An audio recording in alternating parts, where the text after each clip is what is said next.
Hello, Brian. Could you please give an introduction about yourself? Sure. My name's Brian. I am an American living in Japan. I run a studio online where we focus on design and now social media management as well. So we help companies grow new revenue streams through um, optimized design and social media. Okay, and that's quite interesting. An American living in Japan. How did that come about, and how long ago did you move? Well, I moved here from San Francisco for originally for a company called Bitcoin.com. I moved out here, and they're headquartered out here. Turns out it was around COVID time, whatever. I didn't like working for somebody else, and I wanted to kind of break free of that.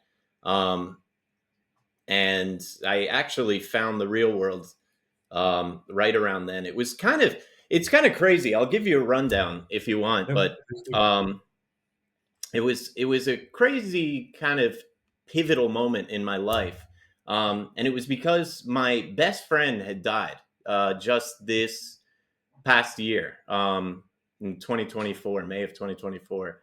And around that time, it was really the first time that it hit me. I'm 35, right? It was the first time it hit me that, like, I know we're all gonna die, but it hit me. It was my friend. He was 35, and I'm like, his life, is now over. And I'm like, okay, I'm that's gonna happen to me. How am I gonna spend my life? And it just happened to be that I found the real world at the same time, and like it answered so many of those questions for me. It made everything so simple, so clear. And I really, really, truly attribute all that to the real world.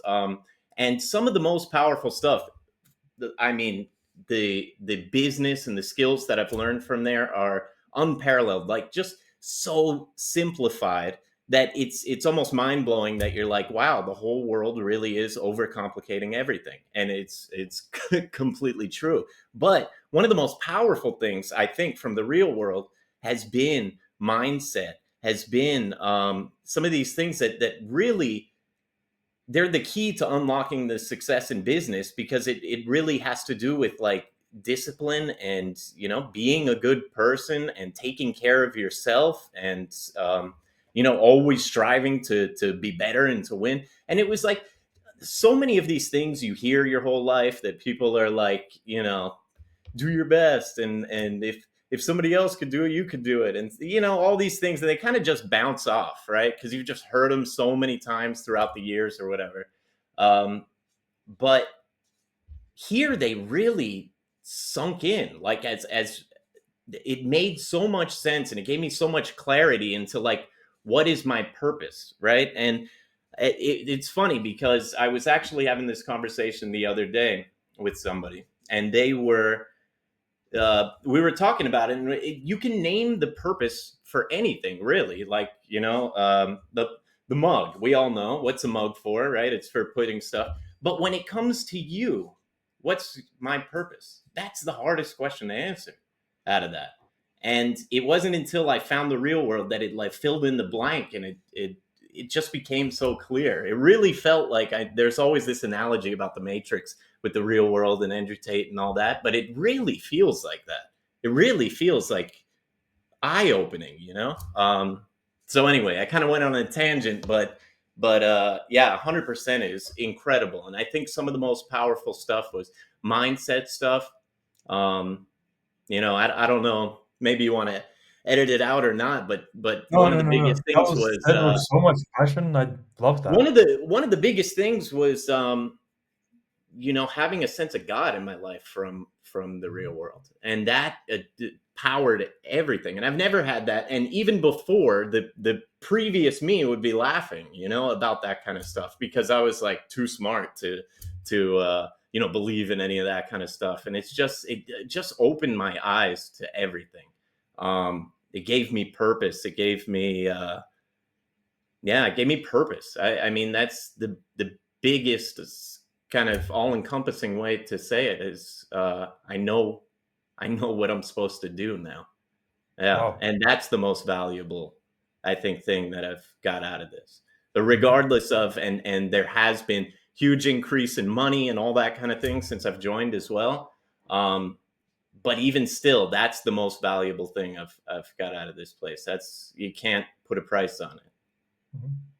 So I'd like to hear in order from when you joined to now. What campuses did you go through? The most beneficial lessons, how you implemented them, what you actually ended up building, and everything along those lines. Yeah. So I actually jumped right in. Actually, the first day I hopped in and I kind of peeked around, looked around a little bit, and kind of deciding what I'm going to do.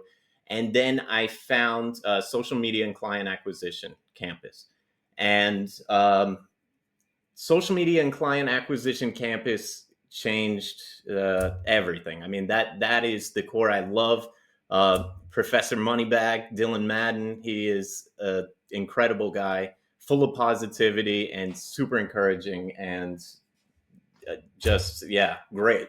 But it all started with actually the money bag mindset course that he's got. And of course I went into this. I'll give you some background. I do have a background in design, and I have freelanced for several years and stuff. So, I'd kind of been doing it, but no structure to anything, just kind of, floating by and that kind of thing. And definitely hitting the ceiling. There was never anywhere like past that amount that I was going to go without implementing some system, learning these things, building a team. Um, so actually it's funny because I always attribute it, and I kind of simplify it as saying it all started with like 100 push-ups a day. And it really did, because it was in this money bag mindset course that it talked about um, this alter ego theory, and it was the most powerful thing out of that campus for me, I think. And it was, I guess it's a kind of mindset exercise that they use, I guess, on athletes and all kinds of things, which is, your incrementally better version of yourself that makes a little bit more money or a little bit stronger, wakes up early, maybe a little more kind to people, just a little bit better, the person you want to be, right? And I almost started hearing two voices in my mind immediately, which was like the regular me, that's, I want to do the easy thing and chill and like, oh, it's Friday, I'm gonna like, take off and just kind of hang out today and whatever. And then I hear the other voice that's almost like, don't be a bitch, and and do the thing. You have a goal, get up, do the thing, and it'll be done. And I literally started hearing like almost two voices in my head, and I could laugh at the first one. I could realize, because I was conscious about it, that, like, damn, if I listen to that voice for the rest of my life, it really will just keep me, stagnant and stuck. So it all started with 100 push-ups a day, and that discipline built, and it made it easy to do. Now I drink 4 liters of water a day too, and that's on my kind of daily checklist. And I've spread it out to my own team in my own company, that we have a daily checklist the same. I have a routine that I stick to regardless of my location, because I travel a lot. All these things I picked up through um, social media and client acquisition campus. Um, I had never been doing outreach. I had never been doing any kind of market. I never had any kind of structure or system, or, you know, I'll tell you, you want me to be completely honest? I dropped out of high school. I dropped out of high school when I was, 11th grade, I think the beginning of 11th grade. So, for the amount of stuff I've achieved, then from then until especially like kind of taking off, since the real world is kind of I not to toot my own horn, but that's kind of an impressive thing. That's an impressive feat, and I am proud of it.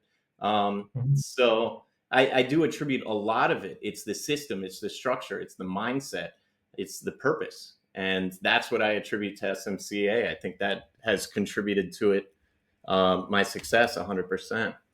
Mhm.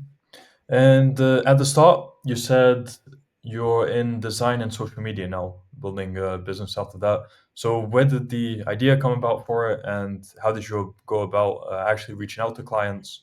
What kind of outreaches did you do? What was it like landing your first client? And then, yeah, probably enough questions for now. Yeah, well, this one's a little bit tough because, as I mentioned, I'd been, freelancing and that kind of thing for quite a while before I got in. So, um, 15 years I've been designing. I got into design actually when I was a kid. I just always liked design. And one of the first things I started doing was like designing back when people used to send letters to each other. They used to have little stickers that were like return address label, and it would say like, your address, your name, whatever, and a nice little design. I used to design them on my computer and sell them around the neighborhood. So I had that. I liked design. I knew I wanted to do something with it. But like I said, I always just kind of hit a ceiling. I had no structure to it. Um, but in terms of landing my first client and getting into design, it happened a long time ago. I think I was fortunate in that sense that I kind of just found something I was passionate about from a young age. And I kind of just landed into it. I happened to, start designing websites and stuff. And then somebody asked me to design an iPhone app. And that was when the App Store first opened. And that would have been back in 2008, 2009. So I got in very early and I was able to kind of build a career from that.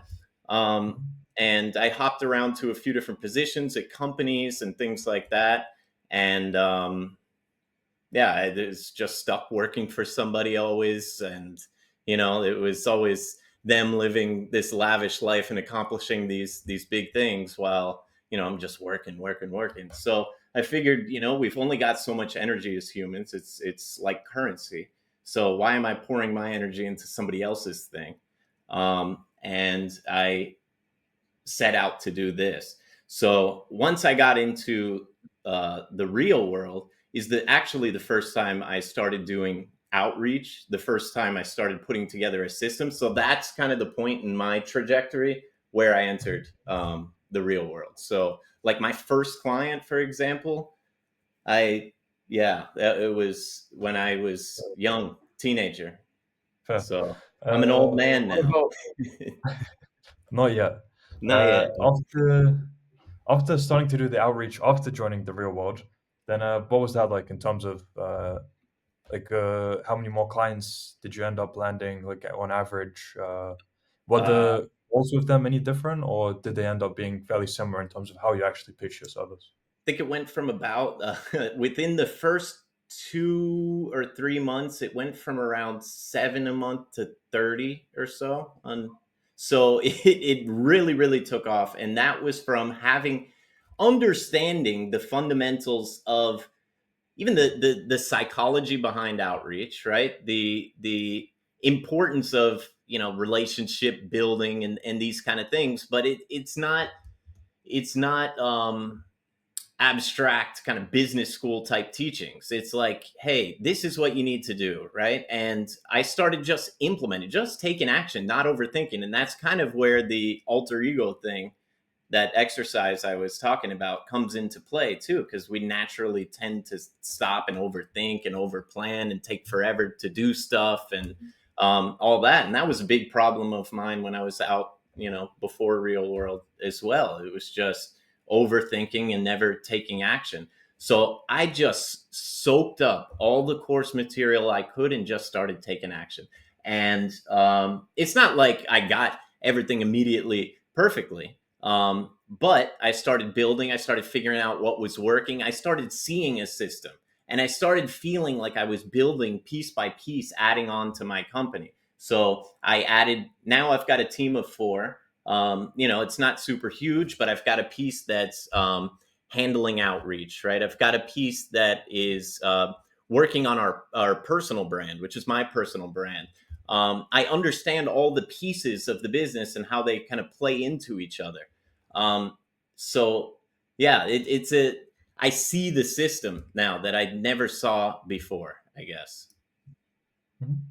And if you were to give a number for, in terms of income, for how much the real world contributed, what would you say? It's been what, about 6 months since I've joined. It's probably been around 100,000. Mhm. Yeah. US So, dollars. Yeah. as you said, very substantial. Yeah, yeah, yeah. No, I mean, nothing to scoff at. That's for sure. Yeah. Mhm. All right, and now I'd like to go more into your own personal life a bit. So Sure. you moved to Japan. Well, I guess not quite personal life yet, because I'm wondering, what do you do with time zone issues with your clients? Because Japan is like, if you're trying to deal with someone from America, it's like 12-hour difference. Yeah. How bad do you want it? So I stay up. I get on the call. If I want the call, I want the customer. I want the project. I figure out a way to get it done. So I do deal with time zone stuff. I work with people on the East Coast of the U.S., on the West Coast, working with another client in the U.K. Um, where there's a will, there's a way. So it really is just sometimes very late nights to get those client calls. I've done some calls super late. Some I have a recurring call twice a week now with a client that's at 10:30 p.m. for Mhm. example. Um, I do work a lot, but I have a purpose. Like I know exactly I'm working towards something. I'm not just sitting at my desk working anymore. Like whatever, I'm building something. I'm going somewhere, and it's really really exciting. So yeah, I do work a lot So though. I want to hear that. What are your plans and goals for short term, medium term, and long term? Um, in this is my personal life. What Just in what whatever, sense? whatever comes to mind. Business, personal, anything. Yeah. I mean, I want people to be able to depend on me. Whoever it is that I can be the one that can help anybody out of any position that I care about. I can provide. I can make people it's really it's tough, right? It's a tough world. It's a tough society and stuff in a lot of places in a lot of these countries. It is. It's a grind. It's a rat race, right? They wake up at 7 a.m. and can barely pay the bills every month and that kind of thing, and it's stressful and it's whatever. And um, there is a lot of that. My parents, very much, they're getting older and all these kind of things, and I want to be somebody that and I've never had anybody like that. I want to be somebody that I can provide. You know what? I got you. And it's not just because of money. It's because I want to be somebody that left some positive um, footprint, I guess, behind. That's my purpose. So that's kind of like an ongoing, I guess, more abstract goal. If you want like concrete things. Yeah, I don't really obsess so much about the money. I don't even think so much about the money. Um I don't plan on, big houses. I'm not thinking about cars. I'm not thinking about watches. I'm not any of that kind of stuff. So like as shiny and fun as that stuff is, they aren't like really in my mind in terms of goals. It's more around that. It's more around being able to provide for the people around me, change lives around me, change my team's life. Um, and yeah, I mean, just think about that being a human on Earth and having the power that you're positively just changing people's lives around you. That is powerful stuff. So that's really that's really what I'm after. This abstract kind of thing. Completely makes sense and very well said. And how is Japan? I'd like to know. Oh, incredible, incredible. Well, I come from America, as you know, and the West is, yeah, crazy, degenerate society. And I love how conservative, how polite it is here. Um, I do. I mean, women, they wear their skirts down to their ankles here and stuff, and everybody like it's none of the degeneracy. It's none of whatever. The food is delicious. Everybody is extremely polite. There is some like maybe subtle racism toward foreigners sometimes from some people, but I appreciate it. I kind of like that part of their culture, right? Because it means that they put value on their society, on their culture, and all that kind of thing. And I appreciate that kind of sense of nationalism, I guess. Yep. So I very much respect the culture. I respect the fact that I'm an outsider here. So I do my best. I've got like tattoos and stuff, which isn't great already here. So you must be They're, Yakuza. they're not a huge fan of tattoos. Yeah, yeah. They think I'm gonna apply. All right. And then I guess I'll end off with a final question. So, since the real world was so beneficial to you, what do you say to people who look at it and think, what if I get scammed for $50? Man, you know what? It's so good. It's funny because I was that person. I was that person. And you know what is they redesigned the site recently with university.com. It looks clean and whatever. Before I went, and I'd watched Andrew Tate videos. I'd actually found him through some other political streamers that I watched, and he came on and talked, and I was like, wow, this guy's, really intelligent and whatever. I watched more of his stuff. And I found the real world through that. And I found the website and I watched the website and it was like really, like crypto and this and that. And I'm like, damn, this guy is really sharp, but like, this seemed like one of these like, kind of internet crypto type course. Am I going to sign up for this thing? And I actually typed my card in and didn't hit enter for a day. And it was like $50. So the next day I was like, you know what? It's $50. If worst case scenario, I go in there, check it out, and that was it. But it was like it instantly once I figured out what was in here, I thought that page did it no justice. It's mind blowing to me. And one of the coolest things I like about Real World is if I don't know if anybody's watching this and knows there's an Instagram account called Baller Busters or something. It's pretty funny, and they are a pretty big account, and they go after the guys who are like big influencers that are scamming people, like crypto and all that. And they always bust people, and people ask them to bust Andrew Tate all the time, and they have a thing on there. The Tate brothers, both Tristan too, and they have a thing on there that's like, we've got the most requests about this, and we will not do it. He's not scamming anybody. He's got a he's got a ton of information in this place for $50 a month. Like there's zero scam going on. It's a very unfortunate situation how that's happened, because it's like nothing but positivity and you know um, sense of masculinity being important, and like these things that have kind of fell by the wayside that are really really important to bring back, and he's bringing him back. And it's unfortunate they paint him in such a bad light a lot of times, and I'm really glad he's getting past a lot of that stuff now. But it's unfortunate that people get so swayed by that, and it's complete BS. And it really is. This place is 100% legit. Give it a shot. If yeah, that's all I'll Okay. say there. Yeah, give it a That shot. was very well said. I Yeah. loved listening to that. All right. So, if people want to find out more about you or contact you, what can they do so? Yeah. So the studio is, you can find us online at nvgt.jp. Um, and I am Brian Benitez on Instagram. And yeah, if you want to give me a follow, I'll say what's up. Say you found me here, and I'll say what's up back. Cool. So we'll add that to the description of the video.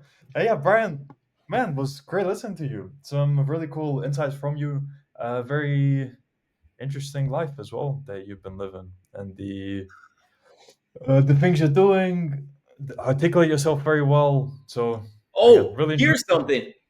I can say this. Maybe, yeah, I'll say it on here. This is probably a pretty big one, and this happened as a direct result, 100% attributed to Real World. Is one of our latest clients at the company is the New York Times, Mm, and it's 100% due to Real World. So that's also the pretty big one that I'm proud of.